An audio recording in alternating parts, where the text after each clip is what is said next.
This is Good Morning Indiana, working for you. It is 5 o'clock here on your Monday. Good morning to you. I'm Lauren Casey. Here's what's making headlines on this June 1st. Indianapolis continues to be under curfew this morning after 3 days of protests. We take a look at the events that unfolded over the weekend and the message leaders have for those joining in on the demonstrations. Many restaurants and stores downtown are now boarded up after many were damaged in protests. How people are working together to help businesses recover. And Marion County officials begin stage 3 of reopening. We'll show you what's now open starting today. But before we get to those top stories, we first want to get a check of your Storm Team 6 forecast. Todd Clausen is standing by from home right now. And Todd, I feel like yesterday's weather was perfect. Can we have a repeat today? It's almost a repeat. It'll be a couple degrees warmer here later on this afternoon, Lauren, and that's a sign of things to come going forward in this forecast. But overall, it's a terrific day for us here to start this work week with mostly sunny skies and low humidity temperatures right now. They are sitting in the 40s and 50s. It's 46 in Crawfordsville as well as Richmond, 53 in Indianapolis, 48 is the current temperature in Bloomington as well as the Sullivan area. These temperatures going to hold pretty steady here throughout the remainder of the morning until the sun comes up, in which the skies will actually start to brighten here in about 45 minutes or so with the official sunrise a little after 6 o'clock. Off to our west, you do notice a little bit more in the way of cloud cover, and there's a few spotty showers out here as well. The showers are going to fall apart, but you may notice just a little more in the way of cloud cover this afternoon. So essentially, we're going from mostly sunny skies to partly cloudy skies as we get into the afternoon hours. A big jump temperature-wise up to 69 degrees already by the noon hour with high temperatures later on this afternoon, topping off in the mid-70s. Lauren. All right, Todd, thank you so much. Here's a look right now at traffic. We're monitoring your commute as you're heading out on the roads right now.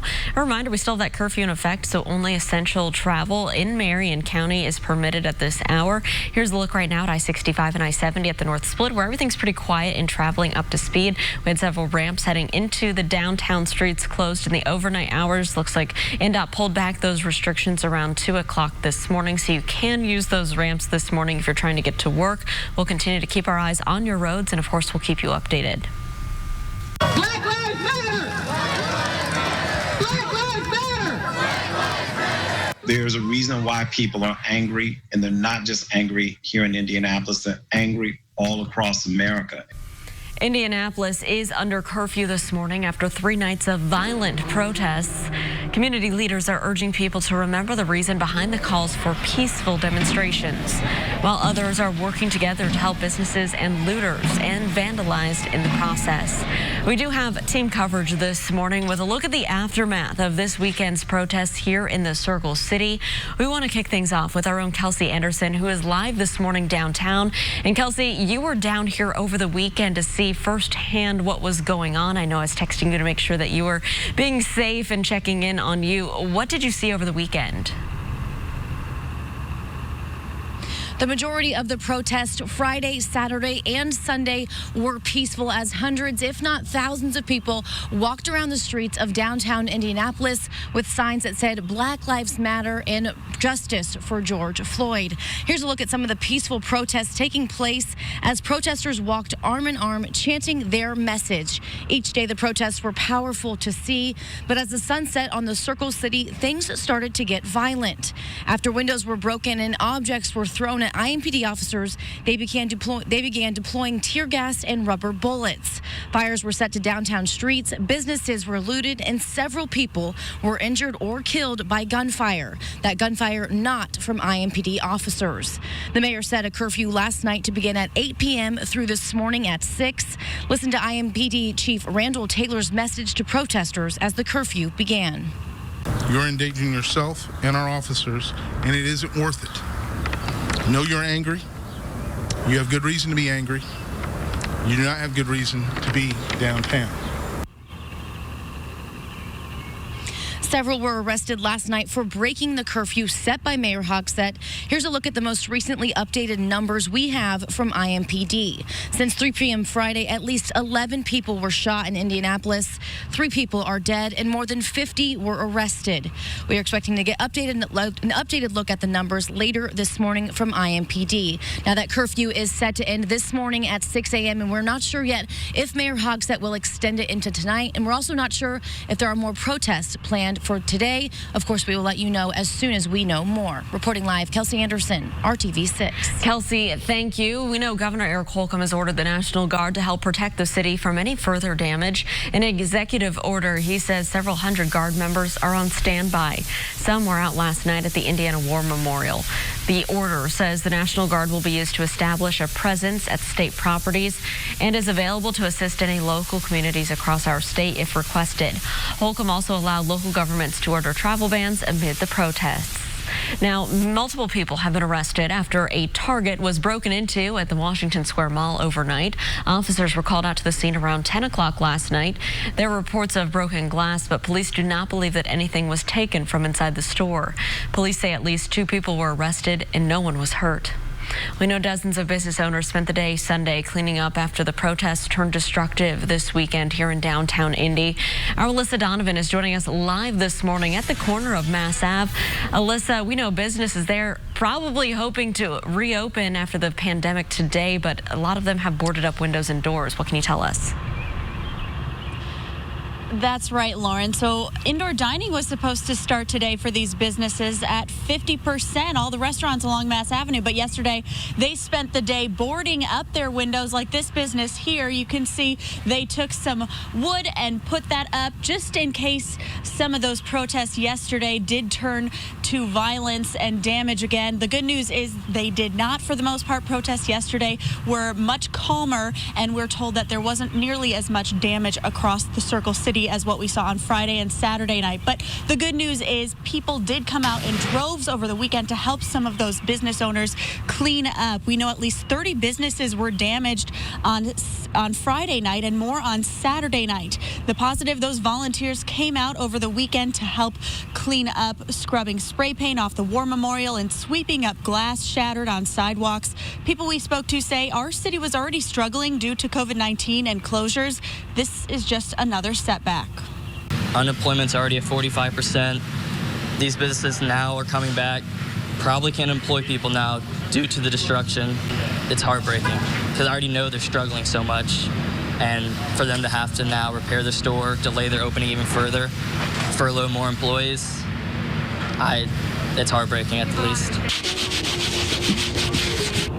And we're told the protest that took place yesterday did remain peaceful for the most part. Much of the city obeyed that curfew that is in place by the mayor. So destruction did not appear to continue on Sunday evening. And again, as you head out this morning, just be aware that curfew is still in effect until 6 a.m. this morning.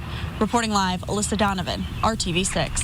Alyssa, thank you for that update. The time is 5:08. More violence and vandalism and anger continues across the United States. Demonstrations in dozens of cities protesting police brutality days after the death of George Floyd in Minneapolis.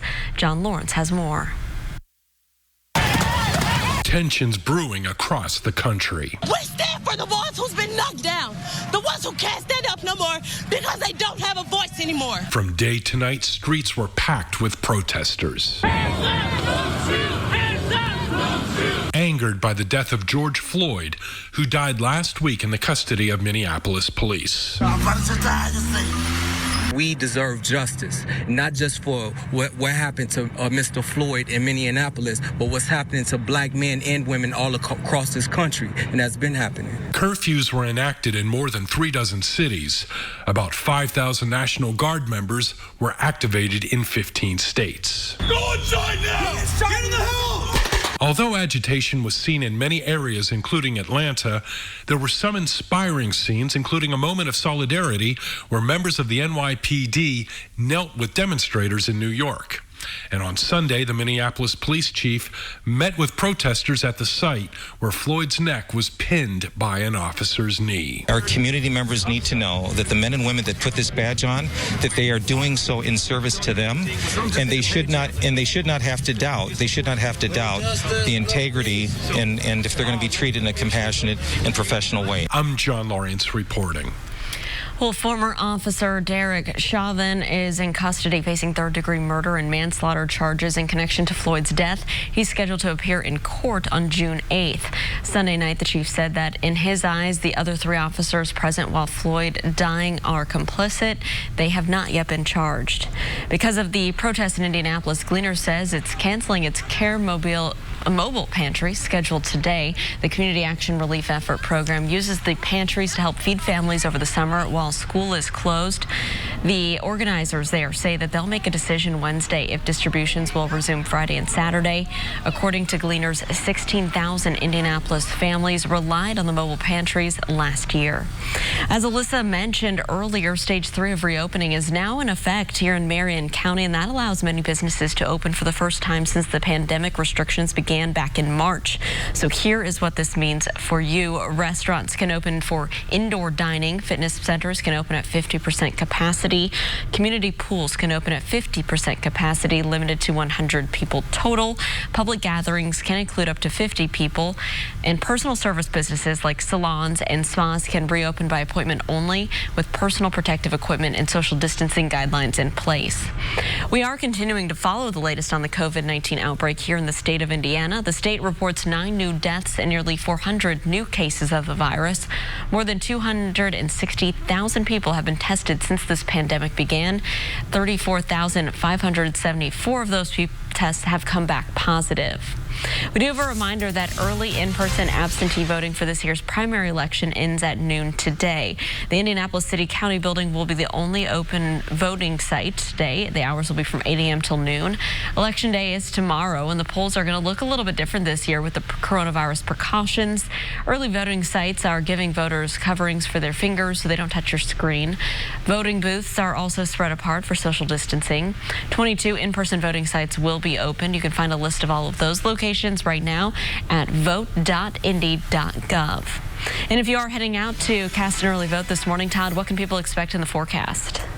Yeah, early voting today is just fine weather-wise, and even tomorrow there's no weather-related issues, with the exception is it gets a little warm tomorrow afternoon, maybe for some of you, so hopefully there won't be any long lines where you have to stand outside in the sunshine for an extended period of time. This morning as you get going, really comfortable out there. Low humidity still, and temperatures that are sitting in the 40s in most locations, and we'll stay in the 40s and low 50s until the sun comes up. And once the sun does come up, our temperatures will start to warm very quickly. Here is your satellite radar picture. You can see that we're not dealing with any issues here locally. There's some clouds off to our west and some showers. Don't worry about the showers, but you'll notice our skies go partly cloudy later on this afternoon. But look at your temperatures today, mid to upper 70s, seasonable for this time of year, exactly where we should be on this last day of May. We'll talk more about your extended forecast coming up in just a little bit. All right, Todd, thank you so much. Many organizations are responding to the death of George Floyd, including the NFL.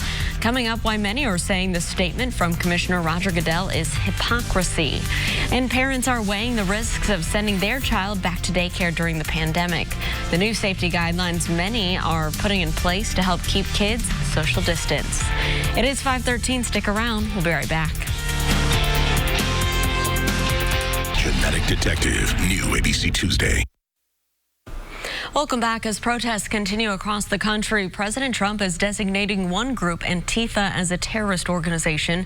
Antifa, short for anti-fascists, is a broad militant movement that leans towards the left, but it does not conform with the Democratic Party. Federal law enforcement officials say that they are aware of outside groups behind the property destruction and violence. They say those groups are using the cover of protests in Minneapolis and other cities. There's no evidence Antifa is behind any of the recent violence here locally. Meanwhile, Roger Goodell and the NFL are being criticized for their response to the death of George Floyd. The NFL tweeted Saturday saying, in part, quote, "The protesters' reactions to these incidents reflect the pain, anger, and frustration that so many of us feel. There remains much more to do as a country and as a league," end quote. Critics, including players, are accusing Goodell of hypocrisy on Twitter, pointing out how the league handled the Colin Kaepernick kneeling during the national anthem back in 2016. His demonstration was also in protest of police brutality. Amazon says package delivery is being impacted by these protests. The company says they're scaling back deliveries and changing routes in the areas that have seen violent demonstrations. Amazon tells Bloomberg that the temporary safety measures are for cities like Los Angeles and Chicago. Amazon had to quickly recall some of its drivers in those cities on Saturday night. It is 5:17 right now. It's Monday morning. Let's get a check of our forecast right now with Todd as we start a brand new work week. Hey, Todd. Yeah, and a new month. I misspoke earlier, Lauren. I said today was the last day of May. Hard to believe it's the first day of June, so I apologize for that. But let's look back at May quickly here as we go forward in this forecast. May was a wet month and a cool month for us. We had 7.13 inches of rain. That was over 2 inches above normal. 21 of the 31 days, at least for the city of Indianapolis, featured at least a trace of rainfall, and those temperatures ran a little bit below normal. Of course, we ended the month yesterday and on Saturday, the last weekend of the month, with beautiful weather, lots of sunshine and low humidity. We're going to carry that over now into this first day of June. And by the way, on average, May is the wettest month that we see in the city of Indianapolis for the entire year. So it definitely lived up to its billings and then some. Temperatures right now are in the 40s and 50s, 46 in Greencastle, 48 in Bloomington this morning. Greenfield sitting at 50 degrees, 47 in Bedford. Storm Team 6 radar is quiet this morning. You notice a little bit of green on there. That's just some feedback there north of Richmond.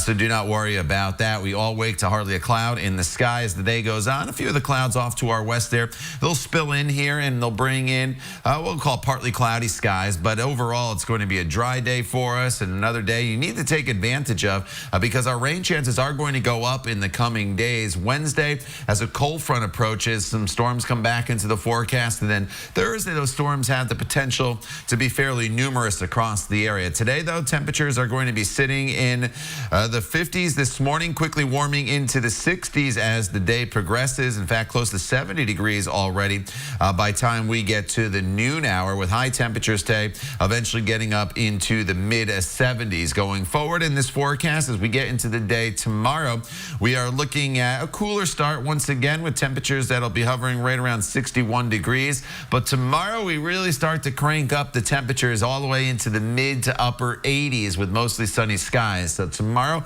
the heat comes up, the humidity comes up, and as far as rain goes, we should remain dry tomorrow. But on Wednesday, watch how this front starts to drop to the south. This will bring thunderstorms back into the forecast, and once those storm chances are with us tomorrow Wednesday afternoon rather, they're with us Thursday and Friday as well. And then as we get into Saturday and Sunday, we take the storms out of the forecast, but it remains above normal with temperatures in the 80s. So, Lord, a very summer-like forecast here going forward with potentially our first 90-degree temperature of the year on Wednesday. All right, Todd, we are into the summer-like feels. Thank you so much. Let's take a look right now over on the west side.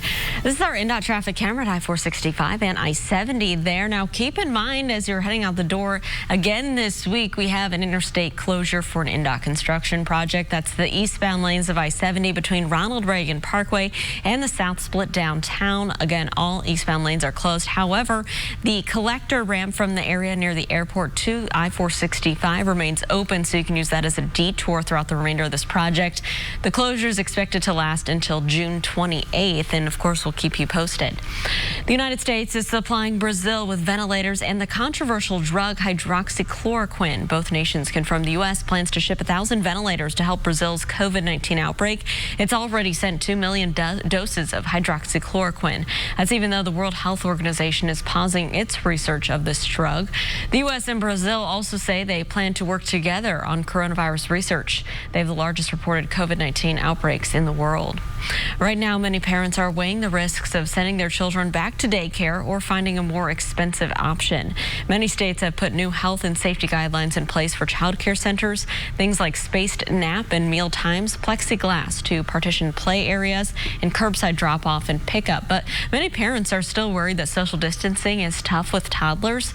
Doctors say that when weighing the risks, parents should consider who their child comes in contact with regularly. For example, if someone in the home has underlying health conditions, parents may want to explore other care options. Eventually, sports stadiums will start letting fans back in, but it will likely look a lot different. Several new safety guidelines are being considered. Ticket sales will be capped to prevent large crowds, along with entire rows and sections being blocked off. Aisle seats will be left open to maintain social distancing from people walking up the stairs. Fans could also be given an entrance time to avoid crowding at the doors. Stadium design experts say the only thing that might look the same is what happens on the field. Lego is teaming up with Lamborghini for a brand new 3,600-piece model kit. After the break, we'll take a look at the replica that you can build yourself. We'll be right back. Make a donation or volunteer today.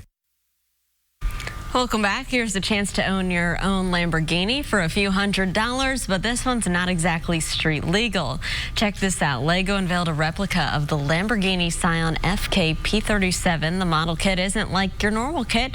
Lego says it features more than 3,600 pieces. Once put together, the car includes doors that open, gold rims, even a replica of the car's V12 engine. It goes on sales at Lego stores this month, and it costs you about $380. That looks like quite the project, Todd. I know somebody who would like that. My nephew. He is into all things Legos these days, although he probably doesn't know what a Lamborghini is yet, but he wouldn't mind trying to putting it together. All right, outside right now, we are dealing with temperatures in the 40s and 50s. The humidity remains very low. It's a great start to our Monday and the month of June, for that matter, here, at least weather-wise. 48 in Logansport and Kokomo right now. Bloomington, 48 as well. 53 is the current temperature in Indianapolis. Another sunny day with low humidity, one that you have to take advantage of, with seasonable temperatures in the mid-70s, because tomorrow we jump into the mid-80s, and potentially by the time we get to Wednesday, our first 90-degree temperature of the year, as well as storms returning. More on that extended forecast coming up in just a little bit. All right, Todd, thanks so much. Target is closing some of its stores because of the protests erupting across the country. Just ahead on Good Morning Indiana, we'll take a look at the additional safety measures that retailer is putting in place. It's 5:27. Stick around. We'll be right back. Just search RTV6. This is Good Morning Indiana, working for you. Those people who are downtown, I'm asking you, please go home. Go home for yourself. Go home for your family. Go home for your city. Go home for your cause. Marion County under a curfew this morning after multiple nights of violence following peaceful protests. Now at 5:30 here on Good Morning Indiana, what the order means and what's next for the city. Plus, faith leaders in Indianapolis coming together to deliver a list of demands to the mayor and other government leaders. Working for you this morning, we're breaking down the changes that they want to see here in Indianapolis. But before we get to our top story today, I want to thank you for joining us on Good Morning Indiana. I'm Lauren Casey, still social distancing from my colleague Todd Clausen, who's at home this morning. Todd, what can we expect in today's forecast? The last 2 days have been absolutely gorgeous. You know, more of the same. That's why I have the background here of Storm Team 6, Lauren, with just the nice clouds and all that blue sky for you this morning, because that's what's going to carry over into today. We'll have lots of sunshine. Temperatures very seasonable on this first day of June, and not much in the way of humidity, but it's all going to be building back in, the heat, the humidity in the coming days. So that's why I want you to take advantage of today and get outside. I know many people did over the course of the weekend. I was on the Monon several times, and it was very, very busy. Sunglasses needed needed today, sunscreen, and drink plenty of water as well if you're going to be out and about. As far as temperatures go, we're in the 40s and 50s here this morning. Very comfortable. 48 in Kokomo, 47 in Marion, as well as the Anderson area. Off to our west, you notice some showers in Minnesota as well as Iowa. The showers kind of fall apart, but a couple of those clouds may sneak in here later on this afternoon. So we'll go from completely sunny to mostly sunny to partly cloudy as the day progresses, with temperatures, Lauren, topping off into the mid-70s. All right, Todd, thank you so much. Let's take a look right now at your traffic as you're heading out on the roads. Again, we still have that curfew in place in Marion County until 6 a.m. unless you're an essential worker, so things are pretty quiet here at I-65 at West Street and MLK. Those exit ramps that were closed in the overnight hours reopened early this morning, so you can use those if you're trying to get to work in downtown this morning. We'll continue to keep you updated, but everything looks to be traveling up to speed. Well, windows are boarded, streets and sidewalks filled with glass after 3 days of protests turned violent. Our own Kelsey Anderson is joining us live this morning downtown with a look at the aftermath from this weekend's protests. Kelsey, I know you were out there in the middle of this over the weekend. Talk to us about where you are now and what's the latest. Hey, good morning, Lauren. So right now we're on Mass Ave, and if you look this way, you can see all the way down this road, windows are boarded up. It looks like most of the glass is cleaned up now from the sidewalks, but again, windows boarded up and businesses not able to open today as they first originally planned. So take a look at this video of the protests that were happening this weekend. For the majority of the time, things were peaceful downtown until sunset on the Circle City. That's when things started to get violent. After windows were broken and objects were thrown at IMPD officers, they began deploying tear gas and rubber bullets. Fires were set to downtown streets, businesses were looted, and several people were injured or killed by gunfire. IMPD saying none of their officers fired their weapons. It's important to know this peaceful protest at this point turned from protest to riot based on the activities and decisions made by a very violent and aggressive few that splintered off of that peaceful group and made the decision to do that attack on the city-county building. Several were arrested last night for breaking the curfew set by Mayor Hogsett. Here's a look at the most recently updated numbers we have from IMPD. Since 3 p.m. Friday, at least 11 people were shot in all of Indianapolis. 3 people are dead, and more than 50 again were arrested. We are expecting to get an updated look at the numbers later this morning from IMPD. Now, that curfew is set to end this morning at 6 a.m. We're not sure yet if the mayor will have another one today. We also don't know if and when any protests are planned for later today. Of course, if there are, we'll be out here letting you know what's going on. Reporting live, Kelsey Anderson, RTV6. Kelsey, thank you. The time right now is 5:35. Religious leaders here in Indianapolis are calling on Mayor Joe Hogsett to set a national example and implement what they are calling long overdue police reform. At the State House Sunday, people from all different denominations and religious groups joined together on the steps of the State House. They laid out a list of demands, calling the Live Free reform agenda. That includes a higher standard of training for police officers. We've come here today because we must act now. The mayor, the city council, the government officials must understand that we will not continue to deal with police brutality from the people that have been hired to protect themselves. Well, this group then marched to the city-county building where they held a die-in. They laid on the ground for 8 minutes, 46 seconds while the names of those shot and killed by police were read out loud. That time symbolized the amount of time that George Floyd had kneeled on an officer, or George Floyd had an officer's knee nailed on his neck before he died. You can see the group's full list of demands on the IndyChannel.com right now. Target is temporarily closing several stores and adjusting its hours at dozens more. In a statement made on Sunday, the retailer said the move is a safety measure due to the ongoing protests. The looters ransacked a Target in Minneapolis, and demonstrators vandalized 2 locations in Atlanta. IMPD officers tell us that a group also tried to loot the Target at the Washington Square Mall overnight. The closures, however, are in Atlanta, Minneapolis, Philadelphia, Chicago, and Oakland, California. Target CEO Brian Cornell issued a statement in support of the protesters. Cornell says that the store prepared truckloads of first aid equipment and medicine, bottled water, and other essentials to provide necessary supplies to anyone in need. Dozens of business owners spent the day on Sunday cleaning up after protests turned destructive over the weekend here in downtown. Our Alyssa Donovan is live this morning along Mass Ave, where, Alyssa, some of those businesses this morning are still boarded up.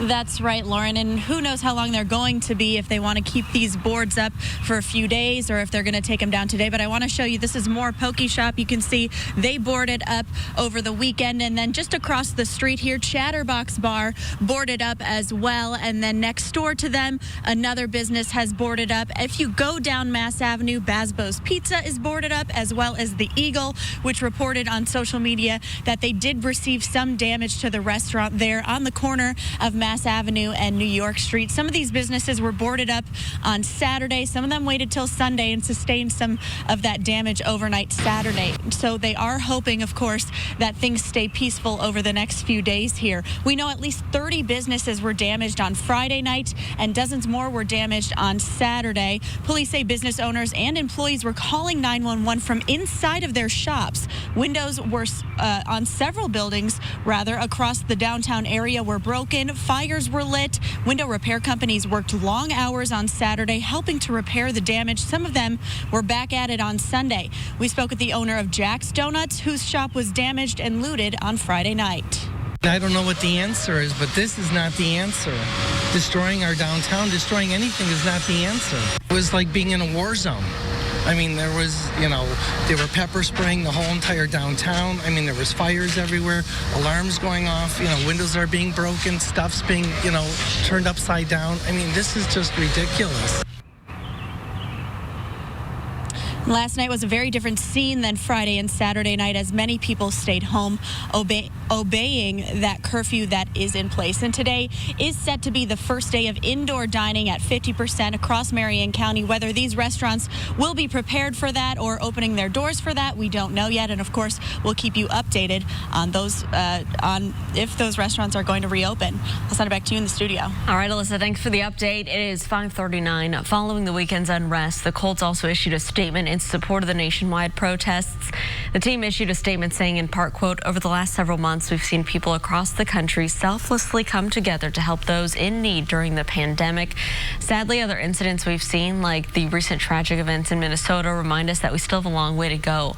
We stand ready to help people come together to reject hate, violence, and destruction, and to productively build great communities for all of us," end quote.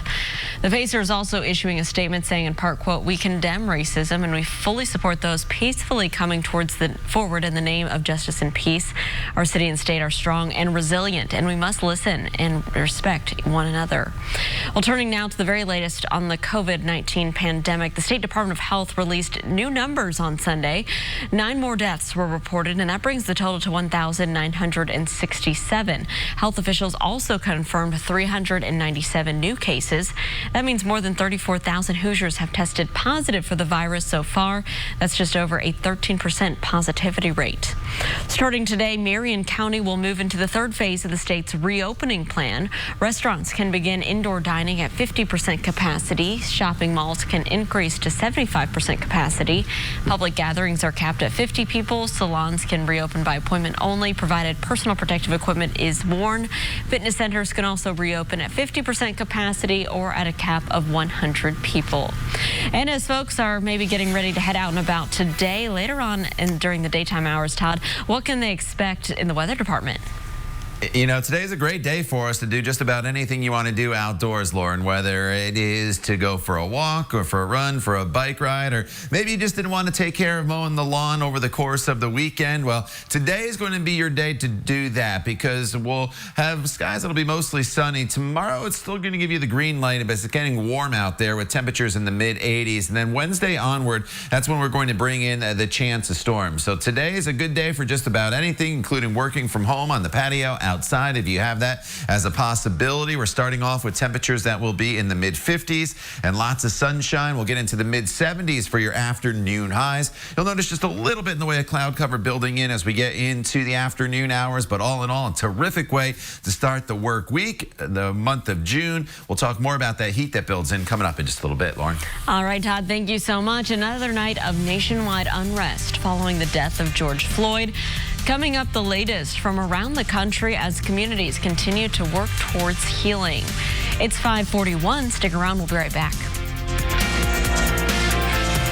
Jams XR. Protests over George Floyd's death reached across the world. In London, demonstrations moved through Trafalgar Square and towards the U.S. Embassy. The crowd was filled with people of all colors and police officers. Traffic was stopped in several places and protesters were applauded by onlookers. Protests also took place in Canada, Germany, Italy, and Ireland. And this morning, the country is picking up the pieces after another night of nationwide unrest. ABC's Ines de la Cotera has the very latest from Washington. Overnight, more protests from coast to coast. From Los Angeles to Boston, large crowds protesting into the night. A dramatic scene unfolding in Minneapolis. This tanker truck driving onto a closed highway, barreling towards crowds of peaceful protesters. It's been awesome seeing the community come out, taking a moment of silence for George Floyd. And you just see a semi-truck come barreling through, trying to kill people, and I don't understand. New York seeing mostly peaceful protests, even as police announced nearly 800 arrests over the weekend. There are instigators that are erupting in this violence, and it reflects on black people. In L.A., police firing tear gas to scatter looters. While in Miami, protesters themselves took care of that, with many forming a human chain to protect a CVS when others tried to break into the store. In Washington, D.C., protesters setting a large fire just blocks from the White House and shouting, "You are the threat," to police in riot gear. President Trump remaining mostly out of sight on Sunday, except on Twitter. Critics claim the president is adding fuel to the fire, calling for law and order and saying the Secret Service was ready, if needed, to take on protesters with vicious dogs and ominous weapons. George Floyd's brother with this message. You could be angry. You could be frustrated, but channel it in another way where justice will be served. And the officer seen with his knee on Floyd's neck was set to appear in court today. That date has now been pushed back to June 8th after he was transferred to state prison. Ines de la Cotera, ABC News, Washington. Well, across the country, many peaceful protests were overshadowed by violence and the looting that happened afterwards.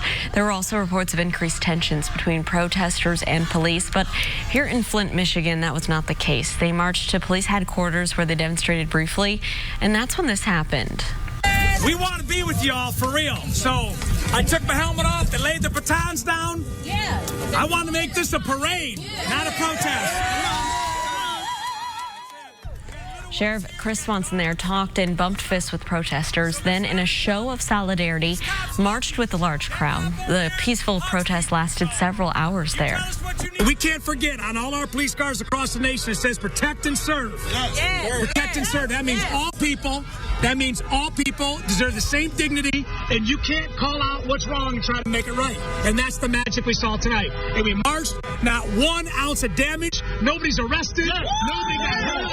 This is the way it's supposed to be.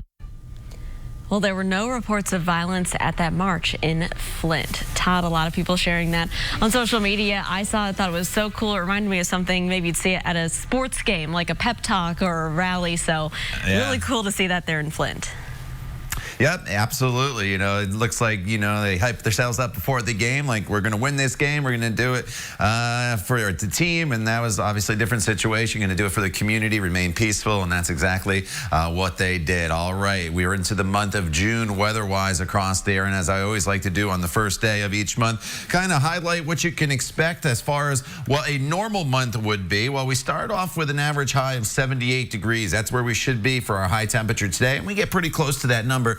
By the end of the month, the average high jumps up to 85 degrees, so it's going to get a little bit warm here by the end of the month. And our average precipitation, which is all rain, obviously this time of year is 4.25 inches. That's down a little bit from May, which is the wettest month of the year. And June 20th this year, that is the first day of summer, so that's when the summer solstice will happen. Outside right now, we're dealing with temperatures that are in the 40s and 50s. It's a real comfortable morning for us anywhere we go. 47 in Greencastle, 49 is the current temperature in Greenfield, and 47 is the current temperature in Bedford. Storm Team 6 radar was nice and quiet over the weekend and remains quiet here this morning after what was a pretty active stretch of weather late last week with the thunderstorms. And you notice a few clouds there in central Illinois, and we'll start off completely sunny here this morning, but as the day progresses, you'll notice just a little bit of cloud cover building in. I do think all that rain that you see off to our west, that is going to fizzle away. That is going to be the good news. As we go into the forecast for today, I should say today's forecast on the top, 54 degrees at 8 a.m., 68 degrees already by the noon hour with low humidity, and then 76 degrees will be your 4 p.m. temperature. So it's an extremely nice and comfortable day for us across the area. Overnight lows are going to be in the 50s and 60s across the area tomorrow. So it's a little bit of a warmer overnight, but it's still very comfortable as the humidity remains pretty low. But throughout the day tomorrow, we're going to start to crank up the heat. In fact, by the time we get to the noon hour tomorrow, we're close to 80 degrees, and then high temperatures tomorrow are going to top off in the 80s. But it is a dry day with mostly sunny skies for us throughout the entire day. And then going into Wednesday, that's when things will start to change a little bit. The humidity comes up. The highs on Wednesday potentially close to 90 degrees before these thunderstorms start to build in during the afternoon hours. Once those storms are in here on Wednesday, we deal with them off and on throughout the day on Thursday and Friday as well. But it does look like we should clear most of them out as we get into the weekend. Saturday and Sunday, temperatures are going to be in the mid-80s. Lauren? All right, Todd, thanks so much. Well, history was made this weekend as 2 American astronauts successfully disembarked with the SpaceX Crew Dragon capsule, and they entered the International Space Station. Up next, we're checking in with them as they settle into their new temporary home. It's 5:51. Stick around. We'll be right back.